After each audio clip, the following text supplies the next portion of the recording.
চুমি বিশালৰ ট্ৰেডিং প্ৰবঞ্চনাৰ জালত ভৰি দিছিল ৰাজ্যৰ দুই গায়িকাই। ডাঙৰ খবৰ, গুৰুত্বপূৰ্ণ খবৰ, প্ৰবঞ্চনাৰ জালত ভৰি দিছিল ৰাজ্যৰ দুই গায়িকাই। চুমি বিশাল চুমিৰ ভূমিকাৰ কথা আপোনালোকে জানে। চুমি বিশালৰ প্ৰতিষ্ঠানত লাখ লাখ টকা বিনিয়োগ কৰিছিল দুই গায়িকাই। কাৰাগাৰৰ বন্ধ কোঠৰীৰ পৰা মুকলি আকাশৰ তললৈ বিশাল তাৰ্কিক গায়িকা নীলাক্ষী নেওগে ধন বিনিয়োগ কৰিছিল চুমি বিশালৰ প্ৰতিষ্ঠানত। সকলোৱে জানে বিহুগীতৰ বাবে বিখ্যাত নীলাক্ষী নেওগ, সকলোৰে চিনাকি। নীলাক্ষী নেওগৰ কণ্ঠই মোহিত কৰে সকলোকে। আৰু সেই নীলাক্ষী নেওগে চুমি বিশালৰ ট্ৰেডিং প্ৰতিষ্ঠানত ধন দিছিল। পাৰ্চেলিয়া কনচালটেন্সিত বিনিয়োগ কৰিছিল ৫ লাখ টকা। CBIৰ সন্মুখত গায়িকা নীলাক্ষী নেওগে দিয়া ভাষ্যত পোহৰলৈ আহিছে বহু তথ্য। পাৰ্চেলিয়া কনচালটেন্সিৰ নামত বহুতৰ পৰা ধন সংগ্ৰহ কৰিছিল চুমিয়ে গায়িকা নীলাক্ষী নেওগকো দিছিল মোটা ৰিটাৰ্ণৰ প্ৰলোভন। চুমিক জানে আপোনালোকে। চুমিৰ সৈতে কণ্ঠশিল্পী, চুমিৰ সৈতে অভিনেতা অভিনেত্ৰীৰ সম্পৰ্ক বহু কাষৰ আছিল। বিশালে সেইধৰণে প্ৰয়োগ কৰিছিল চুমিক, আৰু সেই চুমিয়ে কোকিল কণ্ঠৰ গায়িকা নীলাক্ষী নেওগকো হাত কৰি ল'বলৈ সক্ষম হৈছিল, যাৰ ফলত নীলাক্ষী নেওগে ৫ লাখ টকা দিছিল এটা মোটা ৰিটাৰ্ণৰ প্ৰলোভনৰ ফলত। ভাল ৰিটাৰ্ণ পোৱাৰ আশাত বন্দী হৈয়ে নীলাক্ষী নেওগে বিনিয়োগ কৰিছিল ধনখিনি। পিছে ৫ লাখ টকাৰ এটাকো ৰিটাৰ্ণ নাপালে নীলাক্ষী নেওগে। গতিকে প্ৰবঞ্চনাত ভৰি থ'বলৈ বাধ্য হ'ল নীলাক্ষী নেওগ। চুমি বিশালৰ ট্ৰেডিং প্ৰবঞ্চনাৰ ভৰি দিছিল আন এগৰাকী গায়িকাগৰাকীৰ নাম নীতা চেতিয়া। নীতা চেতিয়াই ব্যয় কৰিছিল ৩ লাখ টকা। অন্যতম অভিযুক্ত চুমি বৰাই এতিয়াও লাভ কৰা নাই জামিন, আৰু জামিন লাভ নকৰাৰ মূল কাৰণ হৈছে এই ধৰণৰ কথা। নীলাক্ষী নেওগে ৫ লাখ দিছিল, নীতা চেতিয়াই ৩ লাখ দিছিল। উভতি অহা শকত মোটা অংকৰ ধনৰ লোভত।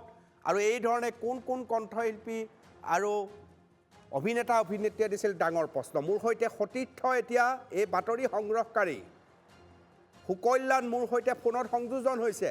এক্সক্লুচিভ খবৰ, ডাঙৰ খবৰ, চুমি বৰাই কেনেকৈ কৰায়ত্ব কৰিছিল এইসকলক গম পাইছে। সুকল্যাণ, আৰু কিবা খবৰ, বিস্তৃত খবৰ, আঁৰৰ খবৰ?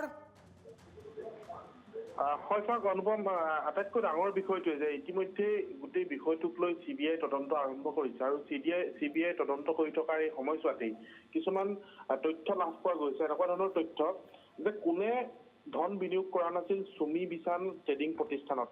অধিবক্তাৰ পৰা প্ৰভাৱশালী বিষয়ালৈকে, হাই ক্লাছ ঠিকাদাৰৰ পৰা নামী দামী বিল্ডাৰলৈকে, একাংশ মন্ত্ৰী আমোলা, অভিনেতা, গায়ক গায়িকা, সাংবাদিকৰ নামো চৰ্চাত আহিছিল। বিশেষকৈ এই যি ট্ৰেডিং কেলেংকাৰী হৈছিল ৰাজ্যৰ সৰ্ববৃহৎ ট্ৰেডিং কেলেংকাৰীত, আৰু বিশেষকৈ শেহতীয়াকৈ যিটো তথ্য পোৱা গৈছে সেই তথ্যত কিছুমান জবানবন্দী বা কিছুমান ভাষ্য সংগ্ৰহ কৰিছিল যিসকলে বিনিয়োগ কৰিছিল ধন চুমি বিশালৰ এই ট্ৰেডিং প্ৰতিষ্ঠানত।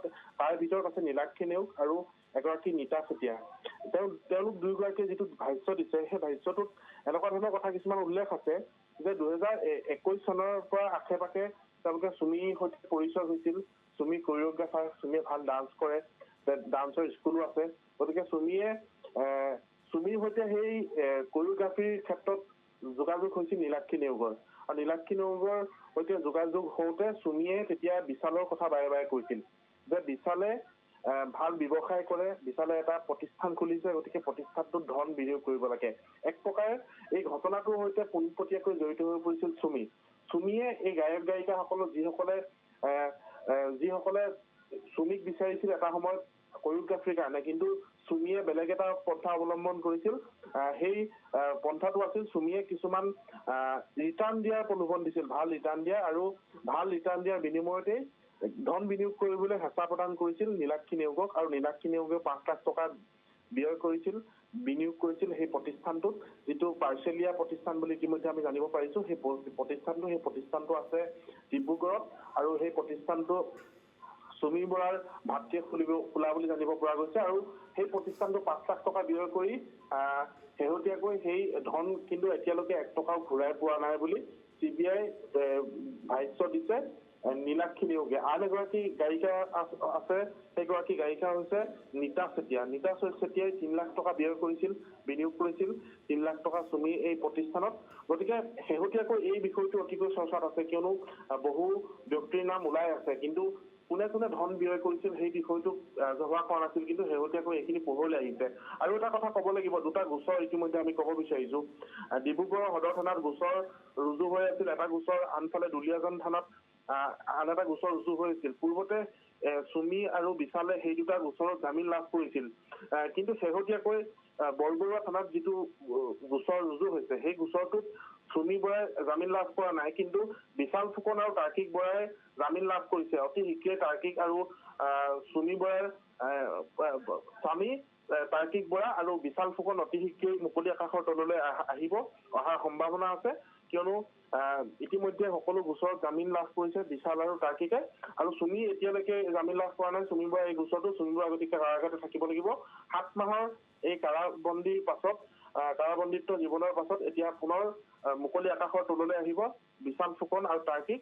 গতিকে অতি শীঘ্ৰেই মুকলি আকাশৰ তললৈ আহিব। আৰু গোটেই বিষয়টোত এতিয়াও CBI তদন্ত কৰি আছে। CBI বিষয়াসকলে এতিয়াও গোটেই বিষয়টো চাই আছে। ৰাজ্যৰ আটাইতকৈ সৰ্ববৃহৎ কেৰিং কেলেংকাৰী বুলি তেওঁলোকে ক'ব বিচাৰিছে। গতিকে গোটেই ঘটনাটোত মুকলি আকাশৰ তললৈ যেতিয়া আহিব তেওঁলোক, CBI যেতিয়া চাৰ্জশ্বিট দিব, তাৰ পাছত গোটেই CBI আদালতত তেওঁলোকক সোধা পোছা কৰা হ'ব। এইখিনি বিষয়ক লৈ পৰৱৰ্তী সময়ত ন্যায়িক প্ৰক্ৰিয়াটো আগবাঢ়িব। কিন্তু এতিয়া ক'ব পৰা যায় যে অতি শীঘ্ৰেই দুজন ইতিমধ্যেই এই ঘটনাটোৰ অন্যতম অভিযুক্ত আছিল, সেয়া আছিল তাৰ্কিক আৰু বিশাল ফুকন মুকলি আকাশৰ তললৈ আহিব। তেওঁলোকে বহুতৰ পৰা ধন লোৱা ইতিমধ্যে তথ্য আছে। আনফালে আন এটা গোচৰ, সেই গোচৰটোত চুমি বৰাই এতিয়ালৈকেও জামিন লাভ কৰা নাই। অনুপম চক্ৰৱৰ্তী। বহুত বহুত ধন্যবাদ। নীলাক্ষী নেওগে 5 লাখ, নীতা চেতিয়াই 3 লাখ, 7 লাখ টকা। এয়া CBIৰ তথ্য জনালে আমাৰ সতীৰ্থ সাংবাদিকে।